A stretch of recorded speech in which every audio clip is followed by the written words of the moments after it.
जल्दी से बताएंगे। Am I visible to everyone in the class?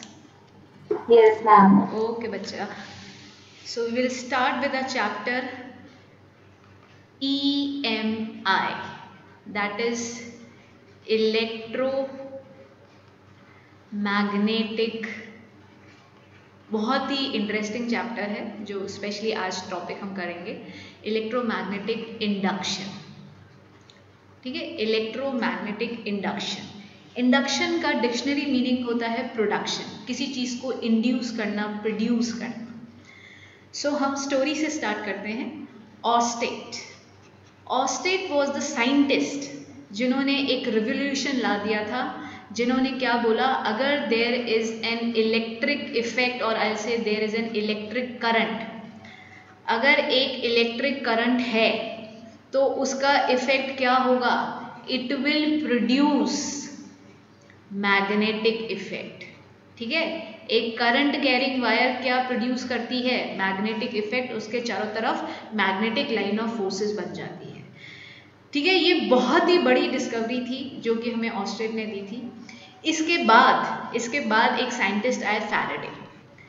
अब फैराडे के दिमाग में हलचल मच गई थी। किस तरीके से? उनके दिमाग में ये हलचल मची कि अगर करंट कैरिंग वायर से मैग्नेटिक इफेक्ट आज प्रोड्यूस हो सकता है, क्या इसका उल्टा भी पॉसिबल है? उल्टा क्या, कि अगर एक मैग्नेट हो, क्या हम उस मैग्नेट से इलेक्ट्रिक इफेक्ट को प्रोड्यूस कर सकते हैं? यही कुछ हमें फैराडेज बताना चाहते थे। उन्होंने बहुत एक्सपेरिमेंट किए, वो उन्होंने अपनी मतलब जी जान लगा दिया इनको प्रूव करने के लिए, and finally he did it. उन्होंने बताया कि yes, if there is a magnet, तो उस magnet, that magnet can induce electric current. ठीक है, तो this is all about this chapter, जिसके अंदर हम मैग्नेट से करंट को प्रोड्यूस करने जा रहे हैं।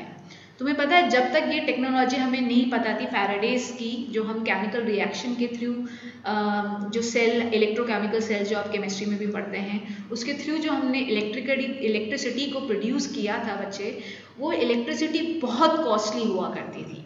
ठीक है, तो ये जो फैराडे का जो एक्सपेरिमेंट था कि एक मैग्नेट को मूव कराओ और उससे ही आपकी इलेक्ट्रिक करंट प्रोड्यूस हो जाएगा, इट वाज अ रिवोल्यूशन।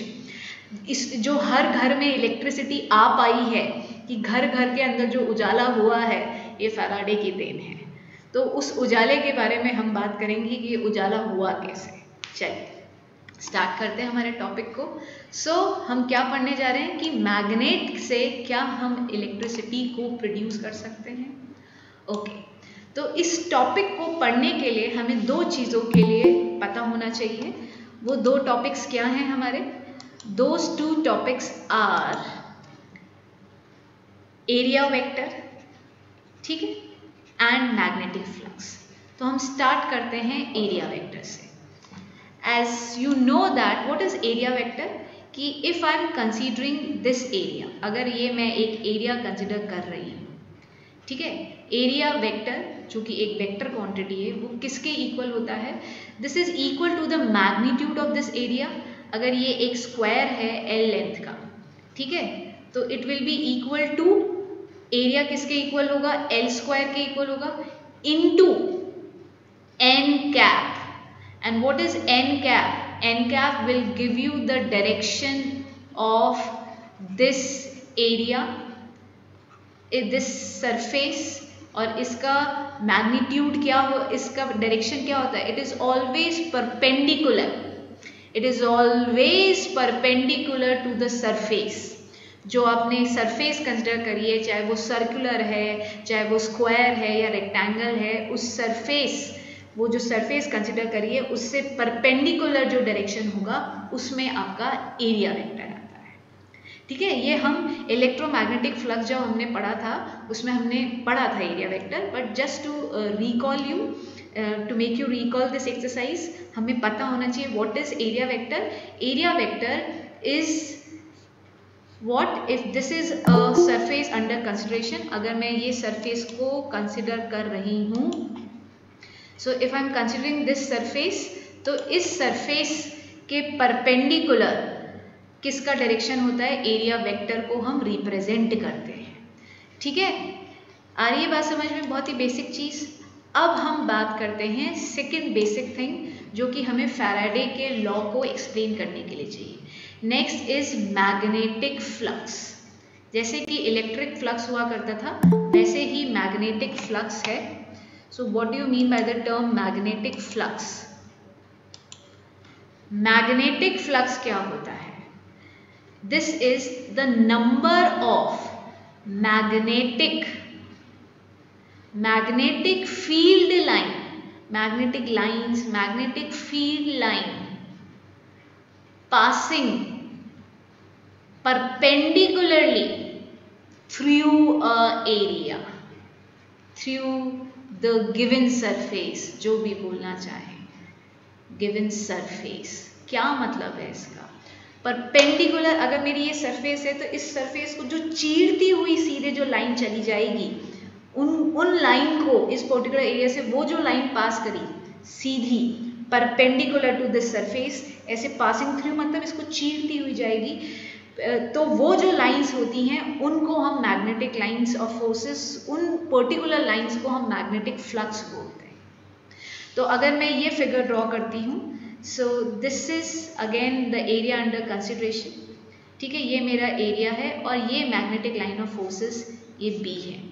तो इस पर्टिकुलर एरिया से, इस पर्टिकुलर गिवन सरफेस से जो मैग्नेटिक लाइन ऑफ फोर्सेस जो इसके परपेंडिकुलर चली गई, उन लाइंस को हम मैग्नेटिक फ्लक्स बोलते हैं। There is a one condition that these magnetic line of forces should be perpendicular to the surface under consideration. जो सरफेस कंसिडर कर रहे हैं उसके परपेंडिकुलर होनी चाहिए। इस मैग्नेटिक फ्लक्स का सिंबल होता है पाई, इसको बी लिखते हैं, तो जिस रिप्रेजेंट मैग्नेटिक फ्लक्स। ये किन किन पैरामीटर्स पे डिपेंडेंट है, तो ज़रा हम बात करते हैं उन पैरामीटर्स की। ये पहली बात, पहला क्या कहता है कि अगर this was your one example, इसी एग्जाम्पल में ये मैंने फिर से वही एग्जैक्ट एरिया कंसिडर किया, but can you make out the difference? इस बार मैं थोड़ा सा डिफरेंस बनाने की कोशिश कर रही हूँ। There is a slight difference.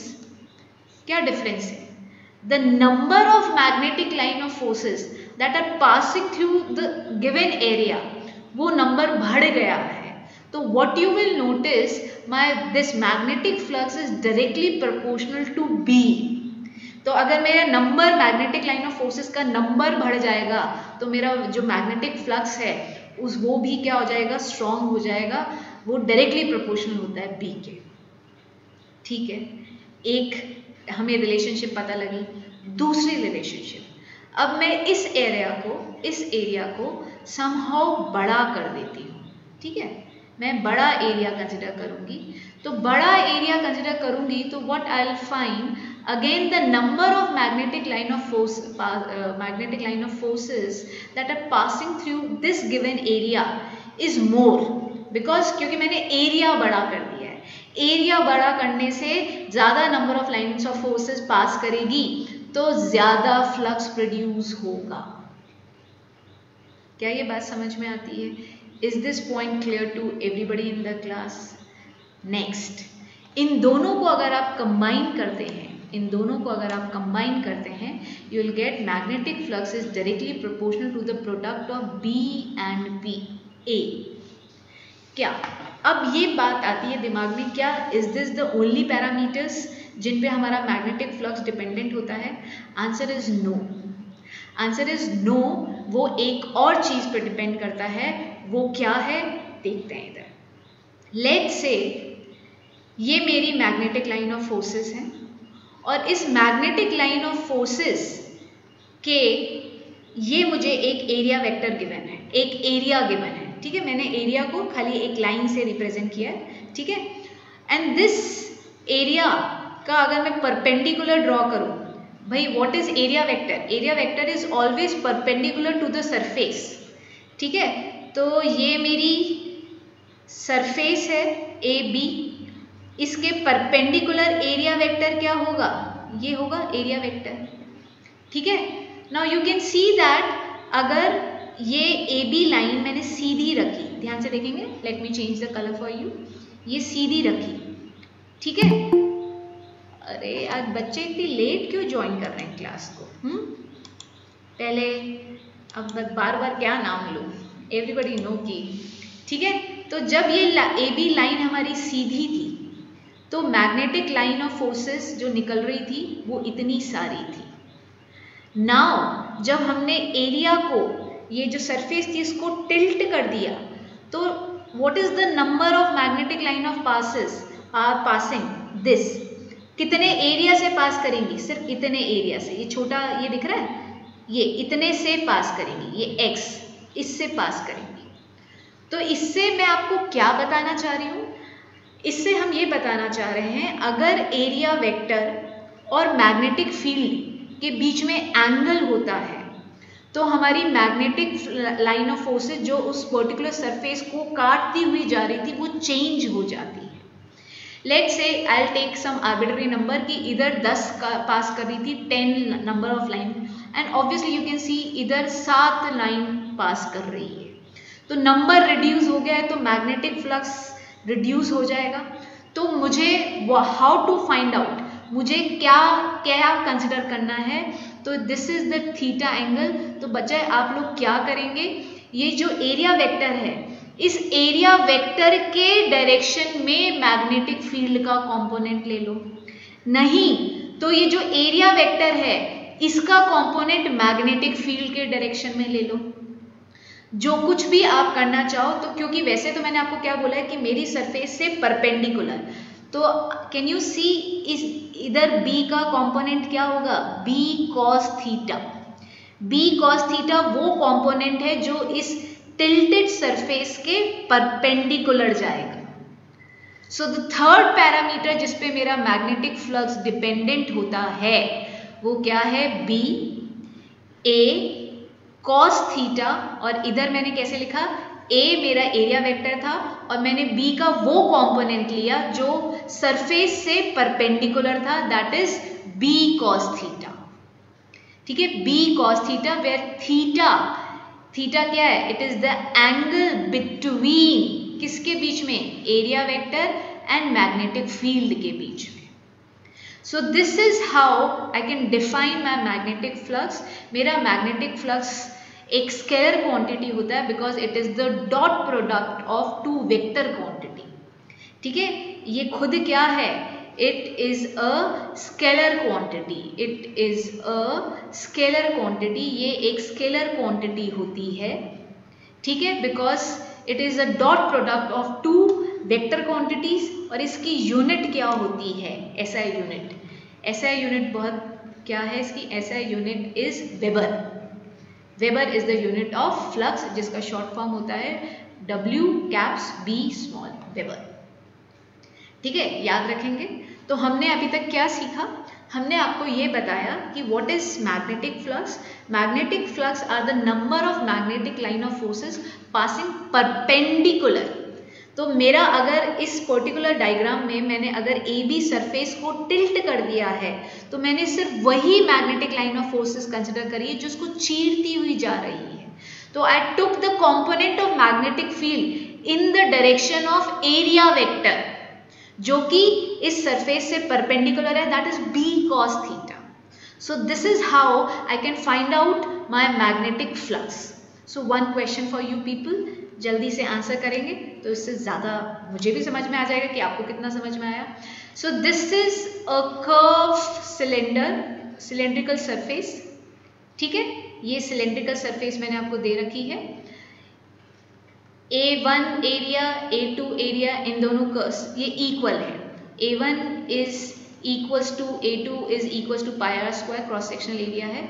और ये एक कर्व सरफेस, ये जो इधर एक कर्व सरफेस का एरिया बोल रहे हैं हम, दिस इज A3, ठीक है। तो मैंने आपसे ये पूछा है अगर ये मैग्नेटिक लाइन ऑफ फोर्सेस इसमें जा रही है in this direction, this is the direction of magnetic line of forces passing through this cylinder. तो can you calculate the magnetic flux for me and I will come to check the chat window of mine, उस पे आप लोग answer करेंगे। Question क्या है? You are given with the cylinder जिसके दोनों क्रॉस सेक्शनल एरियाज बराबर हैं, ठीक है, क्रॉस सेक्शनल एरियाज दोनों बराबर हैं, तो you have to find out the magnetic flux coming out of this cylindrical shape figure. ठीक है, so let I am here to check my chat window जल्दी से। ठीक है, फटाफट जल्दी। Yes, okay. Magnetic flux coming out of this magnetic flux of this cylindrical shape structure। इस cylinder का बताना है, इस सिलेंडर का मैग्नेटिक फ्लक्स बताना है। सिंपल डेफिनेशन याद करो और जल्दी से चैट विंडो। ठीक है निशीत, क्वेश्चन मतलब आई डिडंट गेट, ये क्वेश्चन नहीं समझ में आया। निशीत क्या पूछना चाह रहे हो बच्चे? The question is not question simple, मैंने बच्चे आपसे ये पूछा है कि ये सिलेंडर का मैग्नेटिक फ्लक्स बताओ। सिलेंडर का मैग्नेटिक फ्लक्स बताओ। हाँ जी, यस, फटाफट। अनंत चैट विंडो पे रिप्लाई करेंगे। Yes,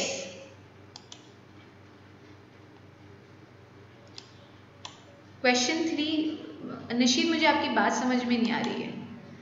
okay, nobody is answering, so quite surprise. 1 minute। 1 minute, जल्दी। मैं इंटीग्रेट कहाँ से कहाँ तक करना है बता दो। क्या बच्चा, फिर से बोलो, मुझे समझ। इंटीग्रेट कहाँ से कहाँ तक करना है? अरे इंटीग्रेट करना है क्या तुमको? हैं? हम कर तो सकते हैं। कर सकते हैं, चलो फिर तो तुम मेरा इंतजार करो अभी। ठीक है, okay. Is there anybody else who is trying? चलो मैं ही बता देती हूँ। ओके, सो मैग्नेट, इस A1 एरिया को अगर आप कंसिडर करते हो, A1 एरिया से जो मैग्नेटिक फील्ड लाइंस निकल रही हैं, A1 एरिया, तो एरिया वेक्टर कहाँ लगेगा? ओके, एरिया वेक्टर का डायरेक्शन तो क्या होगा बच्चे? ये होगा, एरिया वेक्टर इस परपेंडिकुलर इस डायरेक्शन में होगा और मैग्नेटिक फील्ड इधर है, तो दोनों के बीच में एंगल कितना हो गया? 180 डिग्री। तो इस मैग्नेटिक फ्लक्स A1 एरिया से कितनी हो जाएगी? -AB cos 180 is -1। सिमिलरली अगर A2 से हम मैग्नेटिक फ्लक्स निकालें तो B और A सेम डायरेक्शन में है, तो that will give you AB। ये दोनों मैग्नेटिक फ्लक्स कैसे हैं? इक्वल और अपोजिट। स्केलर क्वांटिटी ऐड करोगे, नलिफाई कर देंगे एक दूसरे के इफेक्ट को। अब भैया A3 पे आ जाओ। A3 कर्व्ड सरफेस से परपेंडिकुलर बनाओगे तो इस डायरेक्शन में होगा और मैग्नेटिक फील्ड इस डायरेक्शन में। What is the angle between the both? The angle between A and B is 90 degree and cos 90 is 0. So the net magnetic flux that is coming out of this cylinder is 0. हाँ जी, बताएं बच्चा, आप लोगों को ये समझ में आता है या नहीं? Everybody? Yes ma'am। Okay, good. सिर्फ कॉन्सेप्ट समझो, अगर आप नहीं कर पाए इट्स ओके। ठीक है, is this clear to everyone कि इससे फ्लक्स ही क्या था? आपका फ्लक्स 0 था और आप लोग मेहनत करने में लगे हुए थे। कुछ लोग तो इंटीग्रेट भी करना चाह रहे थे। ठीक है, तो इट वॉज नॉट रिक्वायर्ड। चलिए हम आगे बढ़ते हैं। अब हम फाइनली हमारे फैराडेज पे आते हैं, क्योंकि उसके लिए हमने जो हमारे फंडामेंटल चीज़ें थी, जैसे कि मुझे एरिया वेक्टर पता होना चाहिए, मुझे मैग्नेटिक फ्लक्स पता होना चाहिए, वो मैंने पता कर लिया। तो फैराडे लॉ क्या कहता है? फैराडे का first law, Faraday's first law. ठीक है, ये क्या बोलता है? whenever there is a change in the magnetic flux, whenever there is a change in the magnetic flux linked with the closed loop, linked with the coil, I'm saying coil, whenever there is a change in a magnetic flux linked with the coil, an EMF will be induced, and an EMF will be induced or current will flow, और की जगह and लिखते हैं, and current will flow if the loop is, if the coil is a closed loop, gate बंद कर देना पूरा, is a closed loop, ठीक है, बहुत आराम से समझेंगे। सो क्या कह रहा है फैराडेज फर्स्ट लॉ, क्या कहता है कि एक कॉइल डायग्राम बनाते हैं आप लोगों के लिए।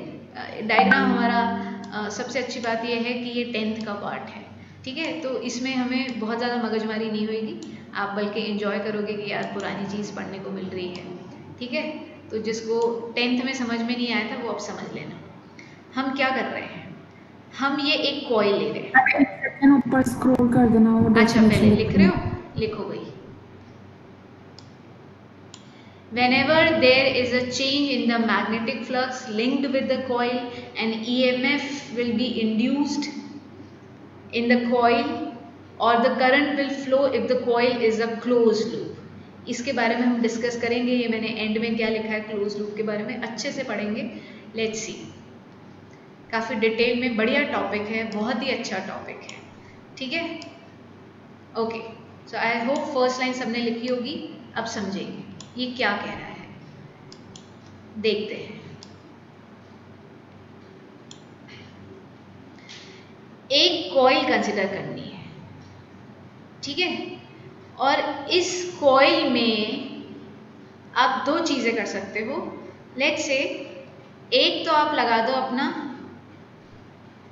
बल्ब, ठीक है, और एक हमारा लगा दो गैल्वेनोमीटर। गैल्वेनोमीटर जो कि डिफ्लेक्शन शो करेगा, जी गैल्वेनोमीटर। मतलब इस कॉइल में there is no source of current, ठीक है, कोई सेल या बैटरी नहीं लगाई है, और ये मेरी एक मैग्नेट है। चार कंडीशंस कंसिडर करेंगे, आराम से समझिएगा। For case one when magnet is at rest and far away, rest पे भी है और दूर भी है। तो हमने क्या देखा, since it was at rest, कोई मतलब नहीं है उससे, ठीक है, रेस्ट पे है तो अच्छी बात है, और दूर थी, तो जो एक बार मैग्नेट होती है उसमें से क्या निकलती है, मैग्नेटिक लाइन ऑफ फोर्सेस निकलती है, ये हमको पता है ना, ऐसे मैग्नेटिक लाइन ऑफ फोर्सेस निकलती है। तो ये जो मैग्नेटिक लाइन ऑफ फोर्सेस निकल रही थी, दूर होने के कारण इस कॉइल के अंदर नहीं घुस पाई। कैन यू इमेजिन, ये मेरी बार मैग्नेट है, ये दूर है, इसके मैग्नेटिक लाइन ऑफ फोर्सेस बनी तो है, बट क्योंकि ये कॉइल दूर है तो इसके अंदर नहीं घुस रही है। This coil is far away, तो ये इसके अंदर नहीं घुस रही है। तो what will be the result, conclusion क्या होगा, no galvanometer, no deflection. Galvanometer में कोई डिफ्लेक्शन नहीं आया। गैल्वेनोमीटर में डिफ्लेक्शन नहीं आया तो ऑब्वियसली आपका बल्ब का भी कुछ नहीं हुआ। चलिए second situation, now you are moving magnet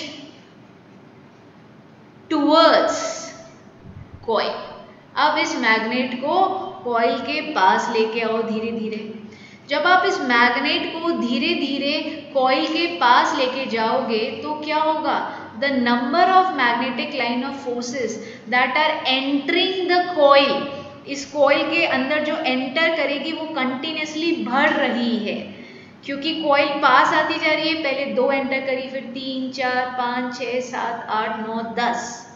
what did you notice, जब ये चेंज चल रहा था आपने क्या नोटिस किया, what was the result, your galvanometer shows deflection, ठीक है, उसने डिफ्लेक्शन शो किया। और लेट्स से वो डिफ्लेक्शन लेफ्ट हैंड डायरेक्शन में शो किया, ये मैं बता रही हूँ, और योर बल्ब ऑन हो जाएगा। ऑन हो गया मतलब वो लाइट देगा। ठीक है, ठीक है। तीसरा कंडीशन आपने क्या किया? अब तीसरे केस में आपने इस मैग्नेट को, magnet is very close. Ma'am आप भी जो मैम वेबकैम लेफ्ट में कर लोगे? क्या बेटा क्या बोल रहे हो? वेबकैम लेफ्ट में कर लो, दिख नहीं रहा जो आप दिख रहे हो। अच्छा अच्छा, ओके, ठीक है। अब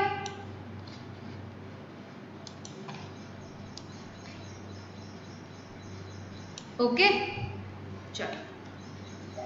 magnet is very closed to coil and is at rest. तीसरी कंडीशन क्या है?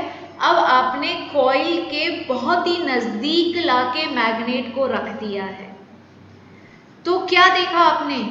बहुत सारी magnetic line of forces coil में पास कर रही है। पास तो कर रही है, but that number is not changing, so no change in the number of magnetic line of forces. अगर आप बोलते हो कि मैम लाइन ऑफ फोर्सेस तो बहुत सारी पास कर रही है, यस अग्रीड, बहुत सारी पास कर रही है, बट क्या वो नंबर चेंज हो रहा है? Answer is no. तो जब वो चेंज नहीं हो रहा है तो फिर से आपने रिजल्ट क्या देखा?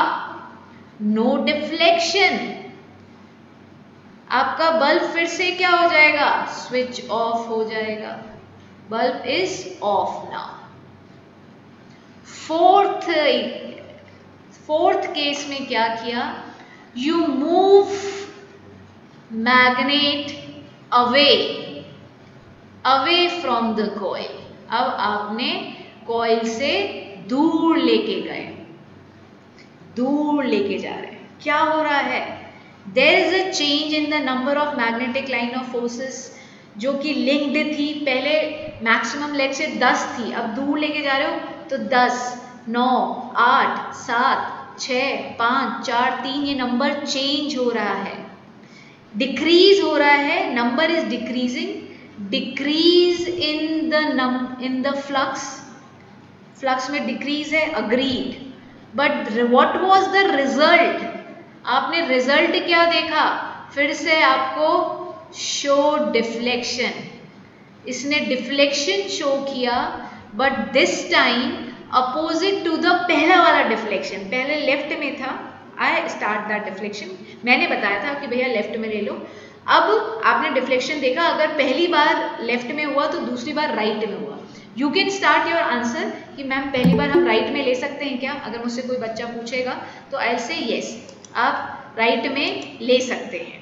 ठीक है, तो आप अगर पहली बार राइट में लिया है तो दूसरी बार फिर आपको लेफ्ट में लेना पड़ेगा। तो सिंपल सा कंसेप्ट क्या है? हमने क्या देखा? डिफ्लेक्शन मिला, बल्ब ग्लो किया। ठीक है, अब जब तक आप लिख रहे हो ना, मैं आपको समराइज कर देती हूँ स्टोरी के बारे में। ठीक है, तो हमने ये डायग्राम देख लो एक बार। डायग्राम क्या है? कॉइल और गैल्वेनोमीटर के बीच में कुछ हम करवा रहे हैं, कुछ हम क्या करवा रहे हैं? मोशन करा रहे हैं। तो पहला केस हमने क्या बोला कि ये कॉइल है, ये मैग्नेट है, they are very far away, this magnet is at rest, so there is no magnetic line of forces जो कि इस कॉइल से लिंक हो रही है, इसके थ्रू पास कर रही है। तो आपने रिजल्ट क्या देखा? ना तो बच्चे आपका बल्ब ग्लो किया, ना आपके गैल्वेनोमीटर ने डिफ्लेक्शन शो किया। अब आपने मैग्नेट को धीरे धीरे कॉइल के पास लेके आए। जब आप मैग्नेट को धीरे धीरे कॉइल के पास लेके आए तो बच्चे आपने क्या देखा? आपने ये देखा कि number of magnetic line of forces जो इस कॉइल से अब लिंक हो रही है वो कंटिन्यूसली बढ़ रही है। 2, 3, 4, 5, 6, 7, 8, 9, 10 मैक्सिमम बढ़ती गई। आपके गैल्वेनोमीटर में डिफ्लेक्शन भी बढ़ता गया और ये जो बल्ब की ब्राइटनेस है ना बच्चे, वो भी बढ़ रही है। ठीक है, ग्लो तो कर रहा है बट ब्राइटनेस बढ़ रही थी। पहले डिम था, फिर उससे बेटर ब्राइटनेस बढ़ती गई। तीसरा केस आपने क्या किया? आपने मैग्नेट को बिल्कुल पास पास लाके कॉइल के फिर से रेस्ट पे छोड़ दिया, तो अब आपके हिसाब से तो भैया maximum magnetic line of forces coil से लिंक्ड हो चुकी है, तो ब्राइट बल्ब ग्लो करना चाहिए, गैल्वेनोमीटर डिफ्लेक्शन शो करना चाहिए, बट रिजल्ट क्या था, गैल्वेनोमीटर में शून्य डिफ्लेक्शन था, बल्ब आपका ग्लो ही नहीं कर रहा था। व्हाई? बिकॉज दैट नंबर जो कि पहले इंक्रीज कर रहा था अब वो कांस्टेंट हो गया है। तो अगर वो नंबर कांस्टेंट हो गया है, there is no change in the link in the flux linked with the coil, तो गैल्वेनोमीटर ने डिफ्लेक्शन नो ही शो किया।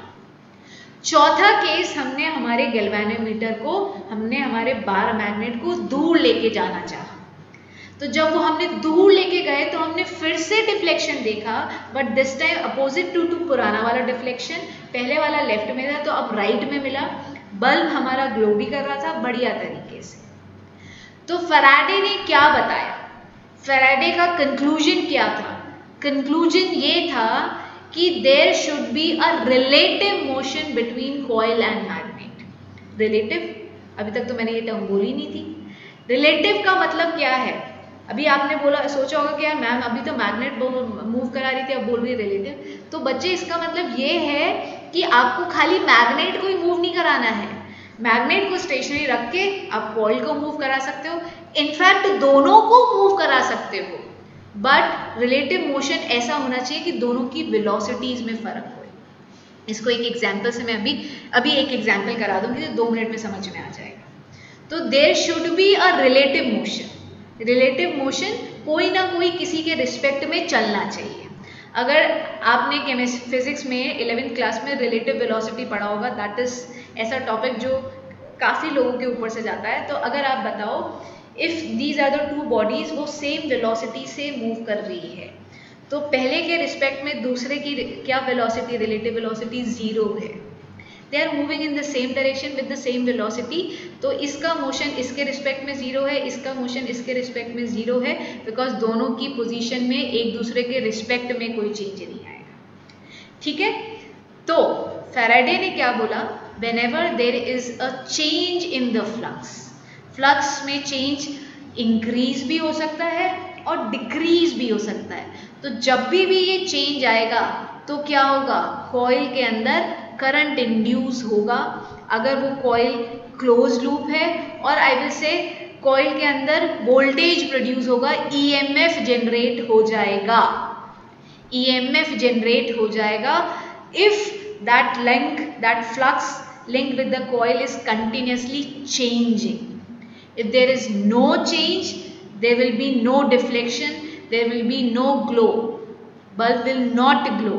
तो जब अगर आप बल्ब को ग्लो करता हुआ देखना चाहते हैं या गैल्वेनोमीटर को मूव करता हुआ देखना चाहते हैं, तो आपको मूव कराना है। कितना सही इजी सा तरीका है एक इलेक्ट्रिसिटी प्रोड्यूस करने का। भैया मैग्नेट को बस कॉइल के रिस्पेक्ट में मूव कराते जाओ, आपको इलेक्ट्रिसिटी मिल जाएगी।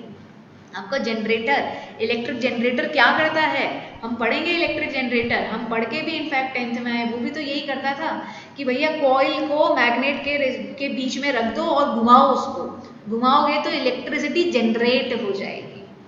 तो वो इसी कॉन्सेप्ट पे बेस्ड है, electromagnetic induction.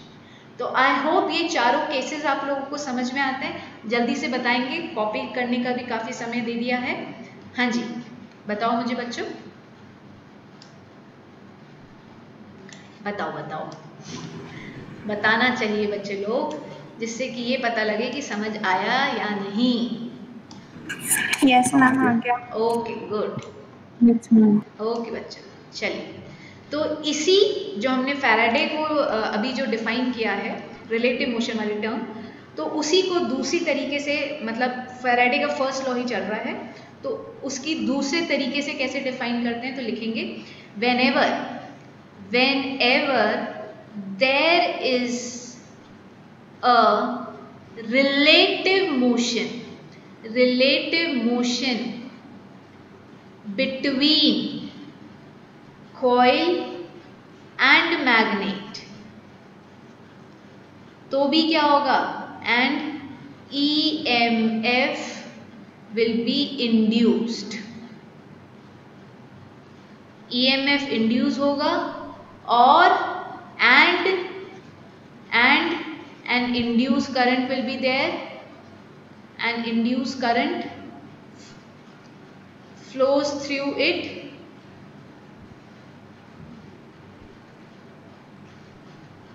if the loop is closed. ये बार बार लिख रही हूँ बट मैं बताऊंगी थोड़ी देर में. if the loop is closed. चलिए ठीक है, तो एक छोटा सा न्यूमेरिकल करेंगे. उससे पहले इसी के लिए एक तीसरी, फर्स्ट लॉ के लिए ही एक तीसरी स्टेटमेंट लिख लीजिए कि ये जो इंड्यूस्ड ईएमएफ कब तक रहता है. If I ask you the question कि ये जो ईएमएफ इंड्यूस हुआ है वो कब तक रहता है, it will last as long as there is a motion between coil and magnet. तो ये स्टेटमेंट भी हम लिख लेते हैं. So this induced EMF last as long as, क्या, as long as there is a change in the flux linked.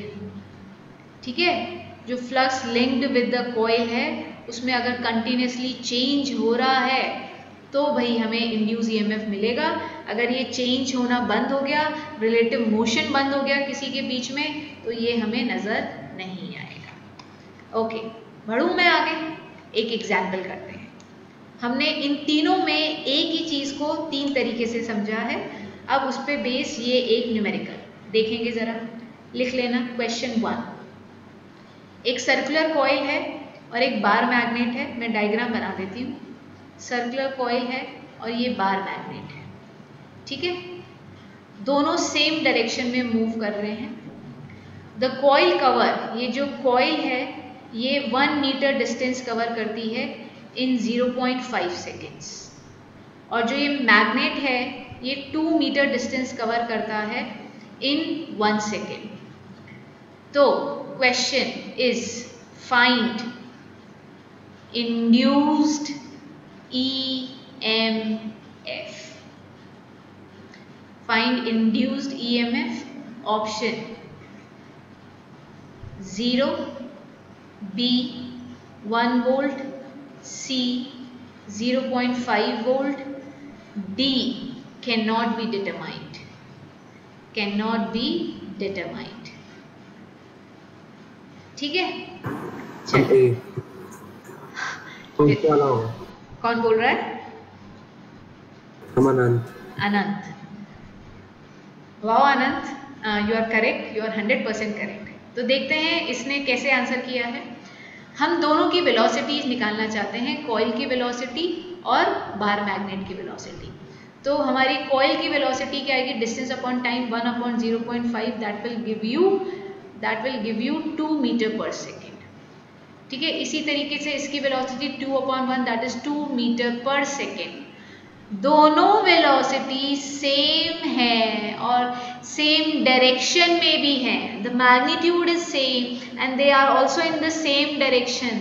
So what will be there relative velocity?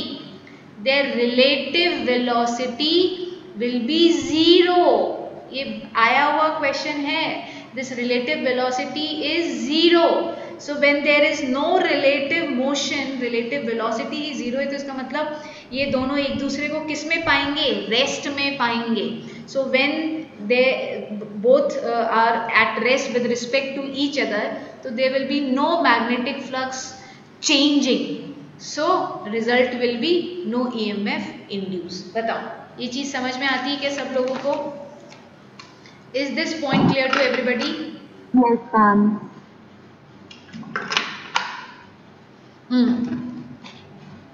चलिए. सो इस न्यूमेरिकल से जो मैं रिलेटिव टर्म की बात कर रही थी वो बहुत ही अच्छे से समझ में आता है. अब हम आगे बढ़ते हैं सेकेंड लॉ की तरफ, फैराडेज सेकेंड लॉ. ये चैप्टर वाकई में बहुत अच्छा है, स्पेशली जो ये 2-3 टॉपिक अभी हम शुरू के पढ़ेंगे. आई होप आपको मतलब यहाँ पे इस तरीके से समझ में आ जाएगा कि घर में जाके सिर्फ डायरेक्ट क्वेश्चंस कर लेना, वो भी पता लगेगा सारे ऐसे लाइन से आते जा रहे हैं. तो second law, Faraday's second law. Faraday's second law. मैं मेरा गेट बंद करके आई।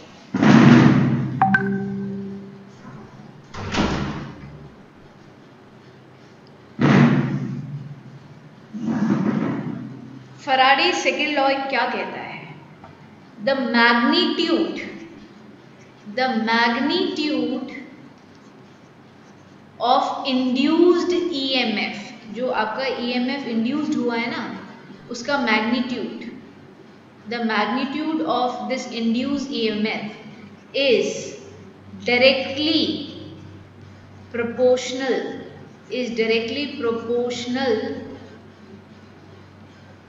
to the rate of change of flux, to the rate of change of magnetic flux.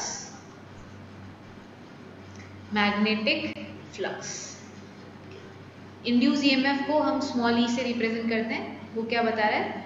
ये जो E होता है ये किसके डायरेक्टली प्रोपोर्शनल होता है? चेंज के इक्वल होता है, del flux by del t. अगर E एवरेज ले रहे हैं, इंस्टेंटेनियस ले रहे हैं, तो उसमें हम कैसे बोल देंगे? D flux by d t. ठीक है, क्या मतलब है इसका? इसका मतलब ध्यान से समझो, फिर से वही एक्सपेरिमेंट, आप ध्यान दीजिएगा। ये हाथ में मेरे कॉइल है, ये मेरा मैग्नेट है। अगर मैं एक केस बता रही हूँ, आप अनम्यूट करके अगर आंसर करना चाहें तो बढ़िया बात होगी। दो केसेस हैं। पहले केस में मैंने मेरी मैग्नेट को मैं धीरे धीरे इस कॉइल की तरफ मूव करा रही हूँ, तो गैल्वेनोमीटर में डिफ्लेक्शन आ रहा है। दूसरे केस में मैं इसको बहुत फास्ट मूव करा रही हूँ, तो गैल्वेनोमीटर में डिफ्लेक्शन आ रहा है। Now my question is to you, किस केस में डिफ्लेक्शन कम आएगा, किस केस में डिफ्लेक्शन ज्यादा आएगा? Yes, are you getting my question? पहले केस में कॉइल के पास मैग्नेट को धीरे धीरे लेके आ रही हूँ, galvanometer will give me deflection. Second case में चैट विंडो पे आंसर करेंगे, सब लोग करेंगे, तुम बच्चे कर नहीं रहे हो, मज़ा नहीं आता। 12th वाले बच्चे तो यार सिंसियर बच्चे कहलाते तो हैं। ओके, फिर सेकेंड केस में हमने इस मैग्नेट को फास्ट मूव कराया, तो गैल्वेनोमीटर में डिफ्लेक्शन आया। रिजल्ट ये है कि दोनों केस में गैल्वेनोमीटर में डिफ्लेक्शन है। किस केस में डिफ्लेक्शन ज्यादा है? चैट विंडो फटाफट। Nishit second fast, second good. Kriti 1 second good, very good. तो फाइनली मेरी क्लास वार्म अप हो चुकी है। बहुत मज़ा आया आप लोगों का आंसर देख के। एंड जो कह रहे हैं कि भाई जितना फास्ट मूव कराओगे डेल्टा टी क्या होगा, उतने कम ड्यूरेशन में, डेल्टा टी जल्दी मूव कराने से टाइम कम टाइम में ज़्यादा फ्लक्स लिंक कर जाएंगी। तो डेल फाई की वैल्यू ये 0 से 10 जल्दी से हो रही है, और पहले वाले केस में 0 से 1, 1 से 2, 2 से 3 जो चेंज था वो चेंज स्लो था, टाइम ज़्यादा लग रहा था 0 से 10 होने में। तो टाइम डिनोमिनेटर वाली क्वांटिटी ज़्यादा, तो न्यूमरेटर वाला ई एवरेज इंड्यूस ईएमएफ की वैल्यू छोटी आएगी, गैल्वेनोमीटर में डिफ्लेक्शन कम आएगा। और जैसे ही आप इसको बहुत फास्ट मूव कराते हो तो आपने क्या देखा, जो डिफ्लेक्शन जो लिंक मैग्नेटिक फ्लक्स लिंक है उसमें चेंज बहुत रैंडम आया, 0 से 10 फटाफट वैल्यू हो गई in very small duration of time. तो जितना नीचे का डिनोमिनेटर पैरामीटर छोटा उतना न्यूमरेटर रिजल्टेंट बड़ा, और डी फ्लक्स की वैल्यू भी बड़ी है इधर, क्योंकि ये चेंज 0 से 10 फटाफट आया। तो ये 0 से 10 जितनी जल्दी आया और फास्ट आया, उस केस में इंड्यूस ईएमएफ की वैल्यू ज़्यादा और गैल्वेनोमीटर का डिफ्लेक्शन भी ज़्यादा आएगा। ठीक है, सो this is all about Faraday's second law, जिसने हमको क्या बताया कि अगर आपको इंड्यूस करना है ईएमएफ, कितना करना है, वो क्वांटिटी अगर आपको नाप तोल करनी है तो वो क्वांटिटी किस पे डिपेंड करती है, वो चेंज इन फ्लक्स पे डिपेंड करती है विद रिस्पेक्ट टू टाइम। वो चेंज किस तरीके से आप बढ़ा सकते हो, मोशन को फास्ट कराओगे तो चेंज इन फ्लक्स बढ़ जाएगा, तो आपका इंड्यूस ईएमएफ की वैल्यू भी बढ़ जाएगी। चलिए क्वेश्चन, ठीक है, हर एक कॉन्सेप्ट को हर एक क्वेश्चन के साथ सॉल्व करेंगे तो वो फटाफट समझ में आता जाएगा। So this is the question. Question ये है, example if the flux link time के साथ वेरी कर रहा है, ठीक है, योर लिंक फ्लक्स जो लिंक्ड है that is linked in flux is varying with time का फंक्शन है। So find the induced EMF, find the induced EMF. एक बात और मैं बताना चाहूँगी, इधर जो हमारा ये जो E आता है वो d फ्लक्स बाय dt के बराबर होता है। I am putting this in mod, you will come to know 2-4 minute के बाद, क्योंकि इन्होंने ये सिर्फ मैग्नीट्यूड की बात करी थी, ठीक है, और इसके साइन वाइन के बारे में बात नहीं करी थी, भैया किस डायरेक्शन में इंड्यूस होगा, प्रोड्यूस होगा, बिकॉज वी नो कि डायरेक्शन भी हम निकालते हैं, करंट का डायरेक्शन निकालना चाहेंगे क्लॉकवाइज एंटी क्लॉक, ये हमको ये नहीं बता पाए थे, तो इसलिए हमने इसको मॉड में लिखा है, इन्होंने सिर्फ मैग्नीट्यूड के बारे में बताया था। सो फाइंड द इंड्यूस्ड ईएमएफ निकालो व्हेन t इज 1 सेकेंड, ठीक है, वेट करूँगी आप लोगों का, बहुत ही इजी क्वेश्चन है, 2 मिनट चलो वेट कर लेते हैं आप लोगों का, ठीक है, आई एम वेटिंग 2 मिनट के लिए। 14 मैम 9 है क्या? निशीत ने जवाब दिया था क्या पहले? 14 ओके निशीत। सो और बच्चे कोई दे रहा है जवाब? मैं अभी होल्ड पे हूँ, मैंने किसी को भी करेक्ट नहीं बोला, ना निशीत को बोला ना वेदांत को बोला, वेदांत ने अपना आंसर ही चेंज कर दिया। ओके जल्दी गर्ल्स, निहारिका, कृति, रेयांश, बच्चे, जूही, राजेश्वरी, हाँ जी। सो 14 is the correct answer, 14 is the correct answer, देख ले जरा निकाल के, चलो। सो d फ्लक्स बाय dt की वैल्यू क्या होगी, ये गंडा d बन गया है, so this will be 10t + 4, differentiation तो किसी को नहीं सिखाना ना, सब 12th में पढ़ ही रहे होंगे और इनफैक्ट पढ़ भी चुके होंगे। सो इधर आपको अब d फ्लक्स बाय dt पता लग गया, which is equals to e magnitude, but duration क्या लेना है, जब t 1 सेकेंड है तो ये क्या हो जाएगा 10 × 1 + 4, ये आ गया 10 + 4 दैट इज 14 वोल्ट, ठीक है। चलिए एक और क्वेश्चन करते हैं। So next question, here is your next question. एक कॉइल दे रखा है, this is the coil given to you, ठीक है, और ये इसमें मैग्नेटिक फील्ड लाइंस ऐसे निकल रही हैं जिनकी वैल्यू दे रखी है 0.5 टेस्ला।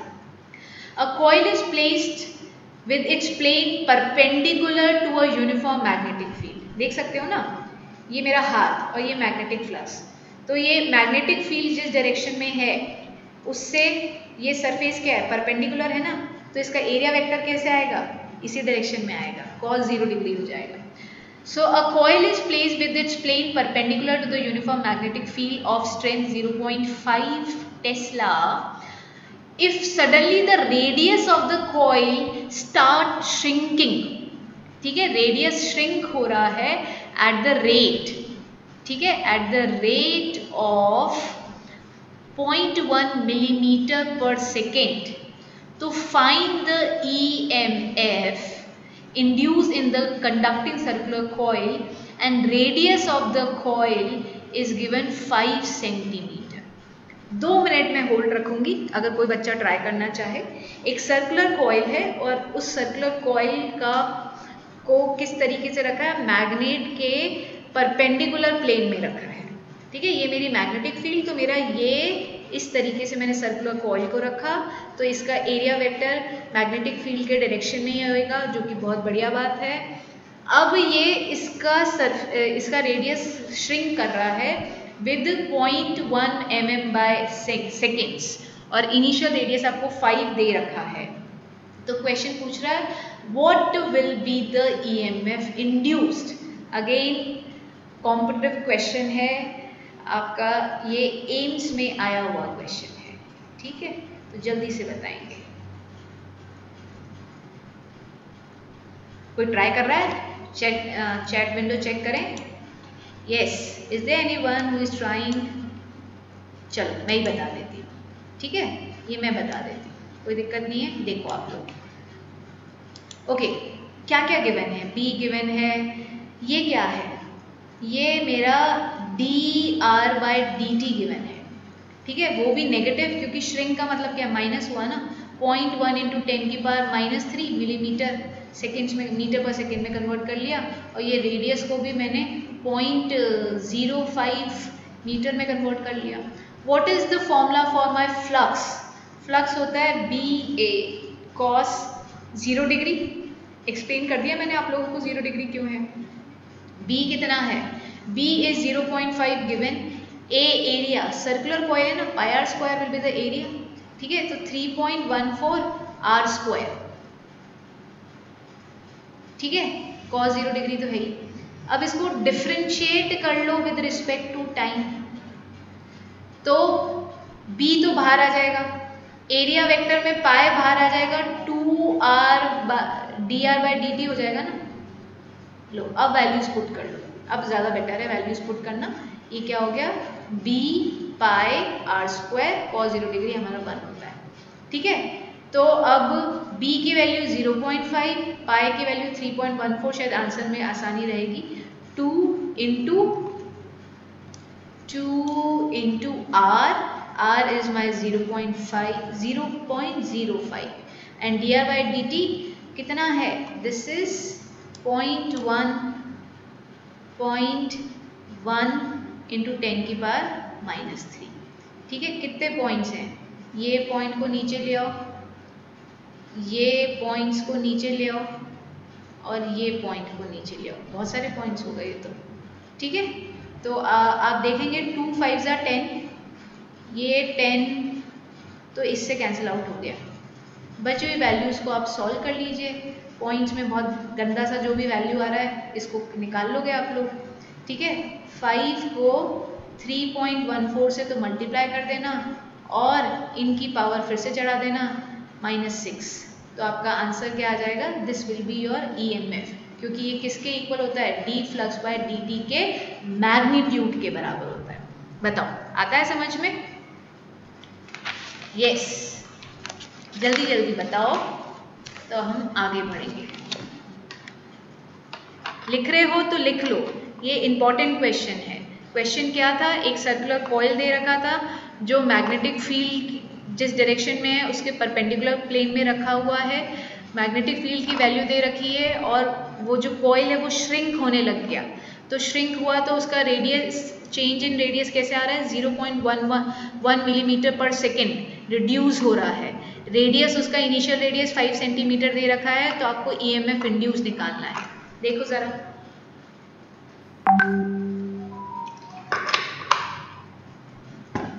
बढ़ो आगे। क्या ये बात समझ में आती है सब लोगों को? कोई जवाब दे रहा है? Yes, ma'am. Okay, Yes, ma'am. Okay बच्चे। नेक्स्ट हम पढ़ने जा रहे हैं लेंस। इसको कुछ टीचर्स लेंस बोलते हैं, कुछ टीचर लेंज बोलते हैं। तो जिससे भी आपका टीचर बोले या आपको याद हो जाए वो याद कर लेना, लेंज लॉ या Lenz law. Lenz law, Lenz law, Lenz law ये क्या देता है? ये कहता है, हमें फैराडे ने बता दिया अभी तक कि भाई अगर आप या तो मैग्नेट को मूव करा लो या कॉइल को मूव करा लो, दोनों में से किसी को भी मूव कराओगे तो करंट इंड्यूस्ड होगा, करंट प्रोड्यूस्ड होगा। लेंज लॉ उस इंड्यूस्ड ईएमएफ का, उस करंट प्रोड्यूस का डायरेक्शन बताता है। लेंज लॉ क्या कहता है कि ये जो ईएमएफ इंड्यूस जो होता है, ये हमेशा जो इसका कॉज है, जिसने इसको प्रोड्यूस किया है, उसको अपोज करता है। ये हमेशा जो करंट प्रोड्यूस करेगा ये उस डायरेक्शन में करेगा कि अपना जो जो इसका दाता है, जिसके कारण ये बना है, उसको ही रोकता है। ऐसा कई बार हमारी लाइफ में होता है ना कि हम हमारी लाइफ में कुछ आइडल्स होते हैं, कुछ ऐसे लोग होते हैं जिससे हम काफ़ी इंस्पायर्ड होते हैं, तो हमें लगता है कि यार इनसे कभी बात करने को मिल जाए, बट क्योंकि वो लोग इतने ज़्यादा हम अपने दिमाग में उनको इतना बड़ा बना लेते हैं और वो लोग कभी हमारे सामने भी आते हैं तो वी बिकम ब्लैंक, और हम फिर क्या चाहते हैं कि भैया दूर से देखना ज़्यादा ठीक था। तो this is like Lenz law. तो लेंस लॉ क्या कहता है कि एक एग्जाम्पल से समझ लो कि अगर ये एक कॉइल है और इसमें ये मैग्नेट गिर रही है, ठीक है, नॉर्थ साउथ ये मैग्नेट गिर रही है, तो इसमें मैग्नेटिक लाइन ऑफ फोर्स ऐसे इस तरीके से चीरती हुई जाएगी, ठीक है। तो इसमें किस डायरेक्शन में करंट इंड्यूस होगा, पता है किस डायरेक्शन में? देखो नॉर्थ इधर बन रहा है, नॉर्थ इधर बन रहा है। लेंस लॉ क्या कहता है कि जो इसका प्रोड्यूसर होता है वो अब जब वो उसके नज़दीक आ रहा है तो उसको रोकना चाह रहा है, तो ऑब्वियसली ये कॉइल, ये सर्कुलर कॉइल आपको याद है, it behave like a bar magnet also, तो इसके यहाँ पे नॉर्थ ये बनाएगा ऊपर की तरफ, ऐसे यूं गिर रही है। Can you see my hand? ये मेरा सर्किल है, मेरा सर्किल मेरे हाथ में नहीं है, ये देखो दिस इज द सर्किल, और इस सर्किल पे ऐसे मैग्नेटिक लाइन ऑफ फोर्सेस गिर रही है। तो अगर इसका नॉर्थ पास में आ रहा है तो इधर भी क्या बनना चाहिए? नॉर्थ बनना चाहिए। नॉर्थ मतलब मैग्नेटिक, ये इस तरीके से यहाँ से magnetic line of forces, let me change the colour, ये किस डायरेक्शन में magnetic line of forces produce करेगा? अपोजिट डायरेक्शन में, ठीक है, नॉर्थ बना के। तो ये फिंगर्स को आपको क्या करना है, ये जो रेड है, रेड कलर है, रेड कलर को आपकी magnetic line of forces thumb के डायरेक्शन में पॉइंट आउट करो, तो this curling of finger will give you the direction of current induce. तो करंट किस डायरेक्शन में इंड्यूस होगा? इस डायरेक्शन। फिर से समझोगे? समझो। लेंस लॉ क्या कहता है? लेंस लॉ ये कहता है, डेफिनेशन लिख लो पहले फिर आपको बताते हैं क्या कहता है। तो direction of induced EMF is always such that it opposes the cause producing it. अब एग्जाम्पल लेके समझो, फिर से देख लो, बहुत सारे एग्जाम्पल लेने वाली हूँ। अब सिर्फ और सिर्फ ऐसे झड़ी लगा दूंगी एग्जाम्पल्स के इस टॉपिक को समझने के लिए, समझाने के लिए और समझने के लिए। मैंने एक कॉइल लिया, सर्कुलर कॉइल, ठीक है, इस केस को मेरे को बाद में लेना था बट मैंने ले लिया, ठीक है। इस कॉइल में ऐसे समझो, ये मैग्नेटिक फील्ड है।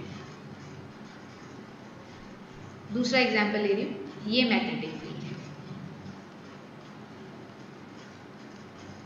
ये मैग्नेटिक फील्ड इंक्रीज हो रही है, ठीक है, change in magnetic field. Magnetic flux क्या होता है? करंट कब इंड्यूस होगा या ईएमएफ कब प्रोड्यूस होगा? वो कहता है बी इंक्रीज हो रहा है तो फ्लक्स इंक्रीज होगा ना, हमने यही तो पढ़ा है, flux is directly proportional to B. So B increase हो रहा है मतलब मैग्नेटिक लाइन ऑफ फोर्सेस अंदर के डायरेक्शन में बढ़ रही है, तो मेरा फ्लक्स इंक्रीज होगा। ये फ्लक्स क्या करेगा? जो इसका कॉज है, किसके कारण? अंदर वाली मैग्नेटिक फील्ड बढ़ रही है, तो ये फ्लक्स क्या करेगा?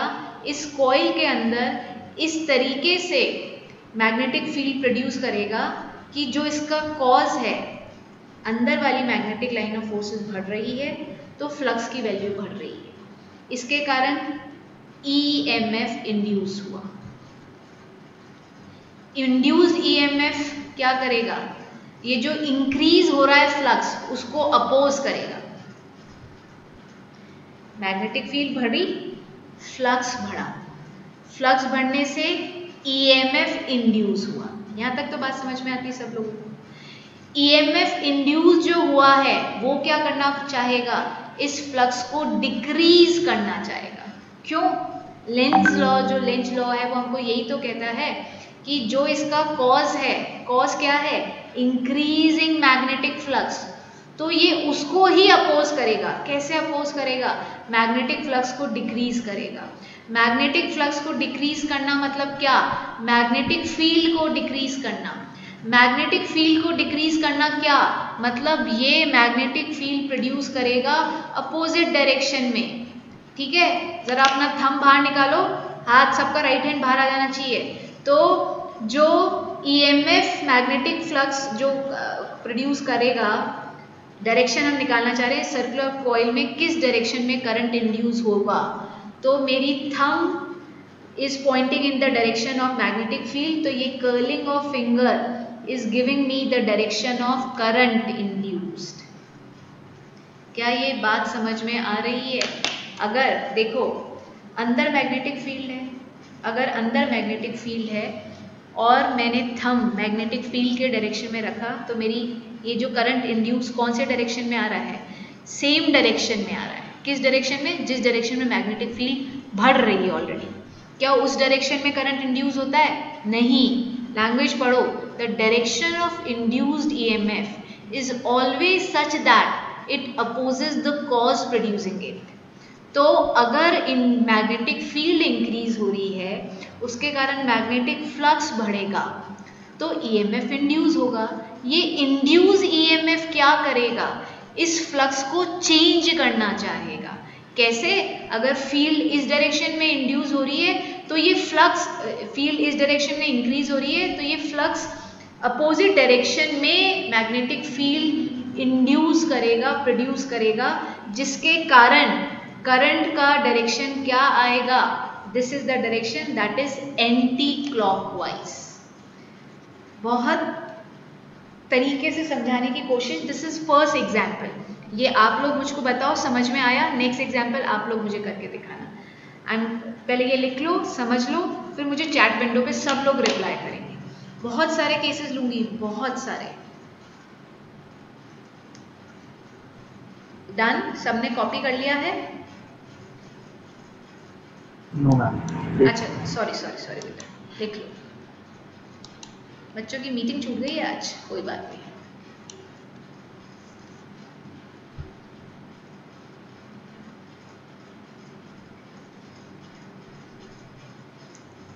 नेक्स्ट एग्जाम्पल आपके लिए, आप लोग करके दिखाना, ठीक है? निशीत माइक काम कर रहा है आज तो आंसर बताना, आंसर, ठीक है? चैट विंडो पे कैसे भी, मोस्ट प्रेफरेंस चैट विंडो की रहेगी। चलिए एक और एग्जाम्पल लेते हैं। दिस इज फर्स्ट एग्जाम्पल, पहला एग्जाम्पल। सेकेंड एग्जाम्पल करो ट्राई। सेकेंड एग्जाम्पल क्या है, मैग्नेटिक फील्ड का डायरेक्शन ये है, ठीक है? मैग्नेटिक फील्ड इंक्रीज हो रही है, बी इंक्रीज हो रही है, ठीक है? ये एक क्लोज लूप को इसके अंदर रख दिया है। तो बच्चे लोग करंट इंड्यूस का डायरेक्शन बताओ, find out the direction of induced current. Close loop है तो करंट इंड्यूस होगा, करंट का डायरेक्शन बताएंगे, क्लॉकवाइज और एंटी क्लॉकवाइज। मैं पूरी स्टोरी सुनाऊंगी, ठीक है? आप लोग आंसर करो। फिगर सबने ड्रॉ कर लिया, बहुत ही सिंपल फिगर है। मैग्नेटिक फील्ड बाहर की तरफ निकलती हुई, इस कॉइल के अंदर करंट का डायरेक्शन। तबीशी ने फटाफट आंसर कर दिया है anti clockwise. So we will wait for more answer. Anant का क्लॉकवाइज, वेदांत एंटी क्लॉकवाइज, सब लोग। यस अदिति, रेयांश, आदित्य, बच्चे सब लोग ट्राई करेंगे। Nishit anti clockwise, Rajeshwari. Okay चलिए, काफी लोगों ने आंसर किया है, तो अब जरा हम देखते हैं ध्यान से, पूरी स्टोरी सुनना। मैग्नेटिक फील्ड बढ़ रही है बाहर की तरफ, तो मतलब फ्लक्स बढ़ेगा, फ्लक्स इंक्रीज होगा। फ्लक्स इंक्रीज होने के कारण ईएमएफ इंड्यूस्ड होगा। ये इंड्यूस्ड ईएमएफ क्या करेगा, इस डायरेक्शन में जो मैग्नेटिक फ्लक्स इंक्रीज हो रहा है उसको अपोज करेगा, उसको डिक्रीज करना चाहेगा। ये क्या करना चाहेगा, स्टोरी लाइन क्या है, ये इसको डिक्रीज करना चाहेगा। अगर ये इसको डिक्रीज करना चाहेगा तो ये मैग्नेटिक फील्ड कौन से डायरेक्शन में बनाएगा, अंदर की तरफ। अगर ये अंदर की तरफ बनाएगा तो भैया फिर से थंब, राइट हैंड में थंब डायरेक्शन देगा मैग्नेटिक फील्ड का, जो कि मेरा अंदर है, और मैंने ऐसे हाथ घुमाया तो भैया मेरे सामने जो घड़ी है वो तो क्लॉकवाइज बता रही है। तो जिन लोगों ने एंटी क्लॉकवाइज बताया है, क्या उनको ये बात समझ में आ रही है क्लॉकवाइज कैसे आ रहा है? फिर से देखो एक बार, मैग्नेटिक फील्ड बाहर की तरफ, मैग्नेटिक फील्ड बाहर की तरफ बढ़ रही है तो फ्लक्स बढ़ रहा है, ईएमएफ इंड्यूस हो गया। ये इंड्यूस ईएमएफ जो इसका दाता है, जो पापा जी हैं जिनके कारण ये बने हैं, उनको ही अपोज करेंगे कि भैया इस डायरेक्शन में मत बढ़ो। तो इनको इस डायरेक्शन में नहीं बढ़ाना, तो अपोजिट डायरेक्शन में प्रोड्यूस करेंगे तो ही तो घटेगा, तो अपोजिट डायरेक्शन में फील्ड बनेगी। ये फिंगर्स अंदर गई, किसके कारण, इंड्यूस ईएमएफ इस फ्लक्स को रिड्यूस करना चाहता है, कैसे, अपोजिट डायरेक्शन में फील्ड प्रोड्यूस करके। तो फील्ड इंड्यूस ईएमएफ के कारण इस डायरेक्शन में, तो मेरी थंब, ये कर्लिंग फिंगर्स कैसे आ रही है, ये they are coming in clockwise direction. हाँ जी, जल्दी से बता दो, ये आया क्या समझ में आप लोगों को? मैम वो अपोजिट डायरेक्शन में क्यों जाता है? हाँ तो क्लॉकवाइज आ रहा है ना बेटू। अब वो क्यों जाता है सर मैम, ऐसा क्यों होता है? ये लॉ है। लॉ मतलब लॉ तो क्या होता है, this is a proven statement कि ये तो लॉ बन गया, ये स्टेटमेंट ये एज इट इज हमको यूज करनी है, ठीक है। लॉ तो हम एज इट इज पढ़ते हैं कि ये लॉ है, अब इसके बेसिस पे आपको एक्सपेरिमेंट करने हैं। तो लॉ यही है कि वो अपने ही कॉज को अपोज करता है, this is the law. Law के लिए कोई प्रूव नहीं होता है, law are itself are a proven statement जो आपको एज इट इज यूज करना है। समझ रहे हो क्या आनंद? लॉ एक प्रूवन स्टेटमेंट होती है जो ऑलरेडी प्रूव्ड हो चुकी है और आपको एज इट इज उसको यूज करना है। यस आनंद? Yes ma'am. चलिए, क्या ये सबको क्लियर है? तो नेक्स्ट मैं ज़्यादा समय ना वेस्ट करते हुए, ये नेक्स्ट क्वेश्चन, बहुत सारे एग्जाम्पल हैं मेरे पास, ये देखो ये आ गया, और ये करंट है, ठीक है, आई इंक्रीज हो रहा है। तो बच्चे कैसे करेंगे, थोड़ी सी हिंट दे देती हूँ।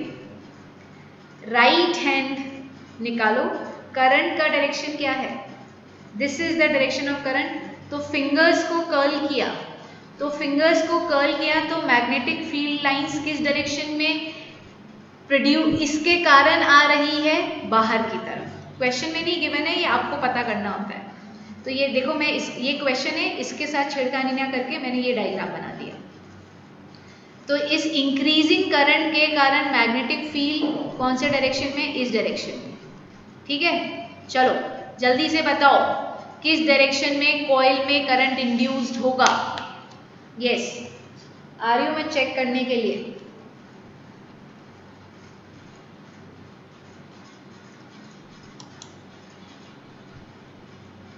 अरे वाह, आंसर आने भी लग गए, क्लॉकवाइज, एंटी क्लॉकवाइज। तवीशी बच्चे आराम से समझो, तो थोड़ा सा सोचो। अभिराज क्लॉकवाइज, निशीत ने भी आंसर कर दिया है क्लॉकवाइज, 4 बच्चों ने किया है। ओके, और किसी, अदिति बेटा आप कर रहे हैं, जूही, रेयांश आप पार्टिसिपेट नहीं कर रहे आज। वेदांत क्या हुआ बेटू, ये टॉपिक समझ में नहीं आ रहा? क्लॉकवाइज। सब लोग सोच के समय से अपना बताओ। चलो कोई बात। ओके, रेयांश ने बताया है, चलिए देखते हैं। देखो फिर से पूरी स्टोरी देखना। So let me start with the story. So magnetic flux बाहर की तरफ है, फील्ड I इंक्रीज हो रहा है, B इंक्रीज होगा, क्योंकि करंट बढ़ रहा है तो continuously magnetic line of forces जो इस लूप के से बाहर निकल रही है, इसको चीरती हुई वो बढ़ेगी तो फ्लक्स बढ़ेगा, और फ्लक्स बढ़ेगा तो EMF इंड्यूस्ड हो जाएगा। ये इंड्यूस्ड ईएमएफ क्या करेगा, अपने ही पापा जी को अपोज करेगा, अपने ही जो प्रोड्यूसर है दाता है उसको रोकेगा। तो मैग्नेटिक फील्ड इस डायरेक्शन में बढ़ रही है, तो वो किस डायरेक्शन में मैग्नेटिक फील्ड को इंड्यूस करेगा, ये देखो इस डायरेक्शन में। तो मैग्नेटिक फील्ड को थंब के डायरेक्शन में टिका लो या थंब को मैग्नेटिक फील्ड के डायरेक्शन में टिकाओ, तो आपकी करंट का डायरेक्शन बहुत ही बढ़िया तरीके से क्लॉकवाइज आ गया है। दिस टाइम बहुत सारे बच्चों ने सही आंसर दिया। चलिए next question. Very good. So your next question is, मैं क्लास नहीं छोड़ूंगी, तुम लोग लेट आते हो, मेरी क्लास को लेट करवा देते हो, ठीक है। Nishit, every day you are coming late, मुझे रीज़न बताओ। और टाइम को बढ़ाना घटाना है तो मैं वो कर लूँगी, बट मेरी क्लास लेट मत किया करो, मुझे अच्छा नहीं लगता बिल्कुल भी। आज तो वेदांत भी लेट आया, अदिति इतनी ज़्यादा लेट आई, जूही लेट आई, इतने सारे बच्चे लेट आए थे। क्वेश्चन समझ में आ रहा है? मैंने फील्ड लाइंस बना दी है, वैसे मुझे बनानी नहीं चाहिए थी, ठीक है।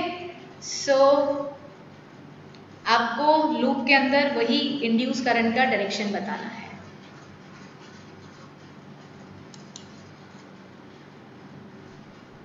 अनंत, तुमने आंसर भी कर दिया? चलिए देखते हैं और लोगों का।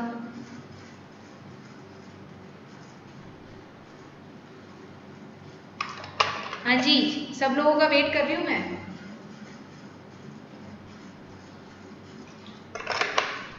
तबीशी, इस बार सही आंसर।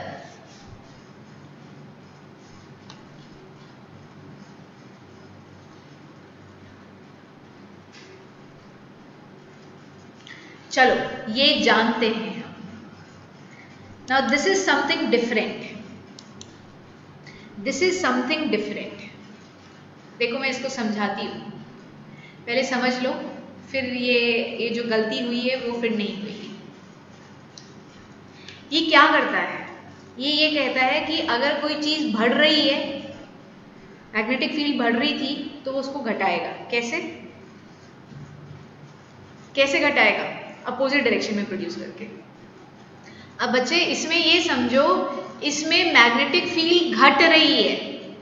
मेरी ध्यान दो मेरे वर्ड्स पे, जिन्होंने भी एंटी क्लॉकवाइज लिखा है, मैग्नेटिक फील्ड घट रही है, तो वो क्या चाहेगा?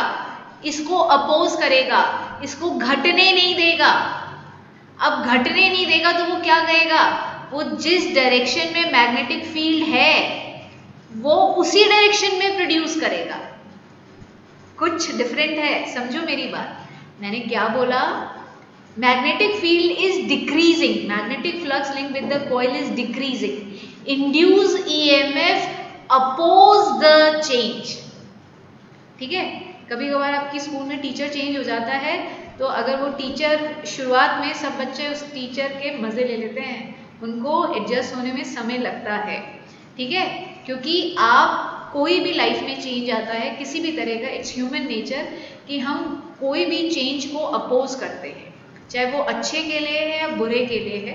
बुरे वाला तो यूजुअली कम, बट हाँ अच्छे वाला चेंज को तो अपोज करते हैं, ठीक है। तो इसी तरीके से लैंग्वेज पे ध्यान दो। लेंस लॉ क्या कह रहा है? लेंस लॉ ये कहता है कि इंड्यूस ईएमएफ चेंज को अपोज करेगा। करंट डिक्रीज हो रहा है, इस करंट के कारण मैग्नेटिक फील्ड इस डायरेक्शन में बन रही है अंदर की तरफ, जो मैंने ऑलरेडी बता दिया था। आई डिक्रीजिंग, फ्लक्स डिक्रीजिंग, लैंग्वेज पे ध्यान दीजिए। ईएमएफ इंड्यूस्ड, ईएमएफ इंड्यूस्ड हुआ।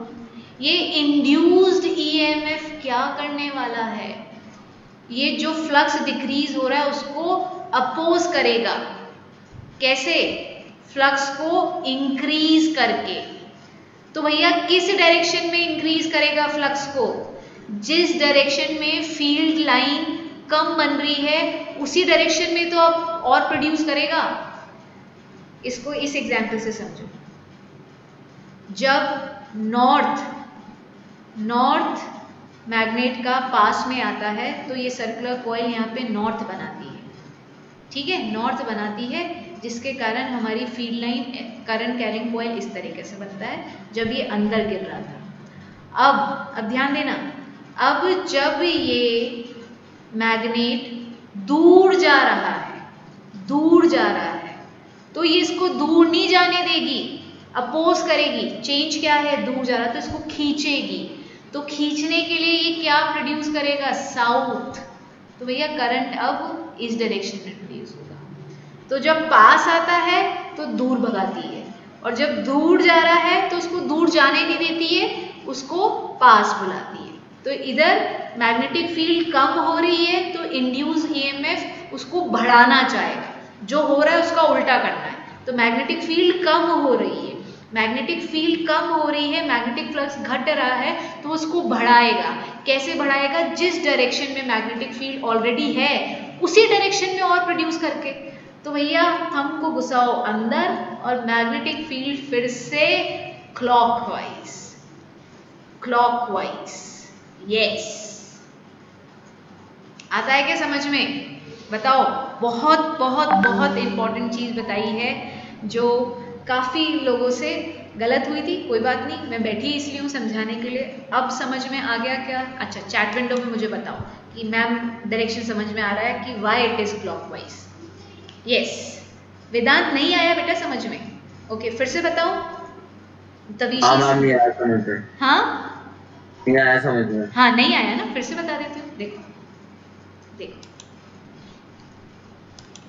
देखो, लेंज लॉ ये कहता है कि इंड्यूस ईएमएफ जो उसके कारण, जो ईएमएफ जो इंड्यूस हुआ है उसका जो कारण है, उस कारण को वो अपोज करता है। ठीक है, ये डेफिनेशन समझ में आती है। जिस कारण वो इंड्यूस हुआ है उसको वो अपोज करेगा। इस पर्टिकुलर केस में मैग्नेटिक करंट डिक्रीज हो रहा है। करंट डिक्रीज होने का मतलब क्या है, जो मैग्नेटिक फील्ड अंदर की तरफ है वो कम होती जा रही है। I B is directly proportional to I. Current कम तो मैग्नेटिक फील्ड लाइन कम हो रही है। मैग्नेटिक फील्ड लाइन, एक एक स्टेप देखते हुए चलो, फिर मुझे बताना। करंट कम हो रहा है तो मैं क्या बोलूँगी, बी इज डिक्रीजिंग। अगर बी डिक्रीज हो रहा है तो फ्लक्स भी डिक्रीज होगा, because flux is directly proportional to B. इस डिक्रीजिंग फ्लक्स के कारण ईएमएफ इंड्यूस्ड होगा। क्या कारण है, डिक्रीज, फ्लक्स का डिक्रीज होना कारण है। तो ये कारण है डिक्रीज होना, वो इस कारण को अपोज करेगा। अपोज करेगा मतलब वो क्या चाहेगा कि फ्लक्स डिक्रीज ना हो। तो फ्लक्स डिक्रीज ना हो तो वो मैग्नेटिक लाइन ऑफ फोर्सेस किस डायरेक्शन में बनाएगा, जिस डायरेक्शन में मैग्नेटिक लाइन ऑफ फोर्सेस कम हो रही है। अंदर की तरफ भी तो कम हो रहा है, तो इसने खुद की भी मैग्नेटिक लाइन ऑफ फोर्सेस किस डायरेक्शन में प्रोड्यूस करी, इन द सेम डायरेक्शन, जिससे कि ये फ्लक्स का डिक्रीज होना बंद हो जाए, ये फ्लक्स इंक्रीज करे।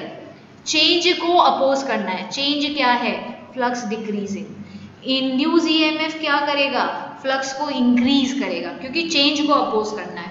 कैसे अपोज करेगा, फ्लक्स को इंक्रीज करके। फ्लक्स को इंक्रीज करने के लिए वो भी उसी डायरेक्शन में मैग्नेटिक फील्ड अब बनाने लग जाएगा। तो पहले मैग्नेटिक फील्ड कम हो रही थी, अब ये चार जो लाल क्रॉस हैं वो किसके कारण आ गए, इंड्यूस के फ्लक्स, इंड्यूस ईएमएफ ने करंट अपना उस डायरेक्शन में प्रोड्यूस कर दिया, so that magnetic line of forces इस इंड्यूस करंट के कारण अंदर जा रही है। तो उसने करंट को अपोज किया ना। करंट को कैसे, कॉज को अपोज किया। कॉज क्या था, डिक्रीज। चेंज की जगह बोलो डिक्रीज इन फ्लक्स। डिक्रीज हो रहा है फ्लक्स, तो इंड्यूस ईएमएफ क्या करेगा, उसका हाथ पकड़ के उसको बोलेगा नहीं, डिक्रीज नहीं होना है, बढ़ो। तो ये बढ़ाएगा किस डायरेक्शन में, जिस डायरेक्शन में फील्ड थी भैया उसी डायरेक्शन में और प्रोड्यूस कर दो ना। उसी डायरेक्शन में अगर आप प्रोड्यूस करोगे तो इंड्यूस ईएमएफ अब क्या, जो फ्लक्स होगा वो अब बढ़ने लग जाएगा। अब देखो तवीशी, वेदांत, अब कैसा लग रहा है, समझ आ रहा है क्या? हाँ आ गया समझ में। आ गया। तवीशी बेटा आप भी बताओ, आपने नो लिखा था ना, ओके ठीक है। एक केस और लेंगे, एक केस और। आई होप जो कृति और रेयांश, जूही, अदिति, इन सबको भी समझ में आ रहा है, राजेश्वरी, अभिराज, आदित्य, हैं। बहुत इंपॉर्टेंट चीज़ है ना। हम और भी केस ले रही हूँ मैं, और चलो एक आज का आखिरी लेंगे, फिर नेक्स्ट क्लास में और लेंगे बहुत सारे। डिक्रीजिंग का ही ले लें क्या? चलो ये देखो, ये देखो, ये करंट है, करंट इस बार कांस्टेंट है, और मैंने ये जो मेरी क्लोज लूप है इसको मैं दूर मूव कर रही हूँ, दूर मूव कर रही हूँ, तो इसके अंदर करंट इंड्यूस होगा। तो इसको कैसे करते हैं, पहले थोड़ा सा मैं हिंट दे देती हूँ। ये मैं करंट कैरिंग वायर को अपने थंब के डायरेक्शन में पॉइंट करो, थंब को करंट कैरिंग वायर के डायरेक्शन में पॉइंट करो, तो मैग्नेटिक फील्ड अंदर आ रही है क्या? ये लो, बना दो अंदर, आराम से समझो, मैग्नेटिक फील्ड अंदर आ रही है। अब तुमने क्या पढ़ा है? B is inversely proportional to R, ठीक है। तो मतलब यहाँ पे जाते जाते B कम हो जाएगा, यहाँ पे जाएगा तो यहाँ पे B बहुत पास पास है, यहाँ पे B दूर दूर है। ये बात जमती है क्या सब लोगों को? तो अब यहाँ पे जाने पे I तो कांस्टेंट है, B डिक्रीज हो रहा है, B डिक्रीज हो रहा है, तो भैया फ्लक्स भी क्या होगा? डिक्रीज होगा। तो अब ये डिक्रीज फ्लक्स के कारण क्या होगा? ये स्टोरी लिखा करो ऐसे, ये फ्लो चार्ट बनाया करो, मस्त समझ में आता है। EMF इंड्यूस्ड होगा। अब ये इंड्यूस्ड EMF क्या करेगा? फ्लक्स जो डिक्रीज हो रहा है उसको अपोज करेगा। कैसे? फ्लक्स को इंक्रीज करके। किस डायरेक्शन में? जिस डायरेक्शन में फील्ड लाइन की कमी हो गई थी ना भैया, उसी लाइन में ये आपके लिए फील्ड लाइन को बढ़ाएगा, ठीक है। तो ये 4-5 कंट्रीब्यूशन किसका है? ये फ्लोरोसेंट ग्रीन कलर की, ये आपके कॉइल ने दी। डायरेक्शन निकालो, ये मेरा थंब मैग्नेटिक फील्ड के डायरेक्शन में, और ये हाथ घूमा तो ये बढ़िया सा डायरेक्शन आ गया, फिर से क्लॉकवाइज। बताओ, और वेरी इंपॉर्टेंट और मज़ेदार केस था, समझ लो। I कांस्टेंट है, बट हम इस कॉइल को दूर लेके जा रहे हैं, field inversely proportional to R होती है, तो डिस्टेंस के साथ साथ B घट रहा है। तो हमने हमारी स्टोरी लाइन बनानी चालू करी, B घटा, फ्लक्स घटा, फ्लक्स घटे हुए फ्लक्स ने EMF इंड्यूस किया। EMF क्या करता है? अपने प्रोड्यूसर को ही मतलब उसी को अपोज करता है। तो EMF जो इंड्यूस हुआ है वो जो फ्लक्स डिक्रीज हो रहा है उसको अपोज करेगा। कैसे? फ्लक्स को इंक्रीज करेगा। कैसे इंक्रीज करेगा? जिस डायरेक्शन में फील्ड लाइन की कमी थी उसी में 2-4 फील्ड लाइन खुद की डाल देगा तो फ्लक्स बढ़ जाएगा, ठीक है। तो करंट का डायरेक्शन आ जाएगा। अब जल्दी से मुझे चैट विंडो पे बताएंगे कि मैम इस एग्जाम्पल से और थोड़ा सा ठीक लग रहा है, समझ में आ रहा है। यस यस वेदांत, वेरी गुड। निशीत रिप्लाई करना, yes. Rajeshwari, good, very good, ठीक है। तो नेक्स्ट क्लास में हम ऐसे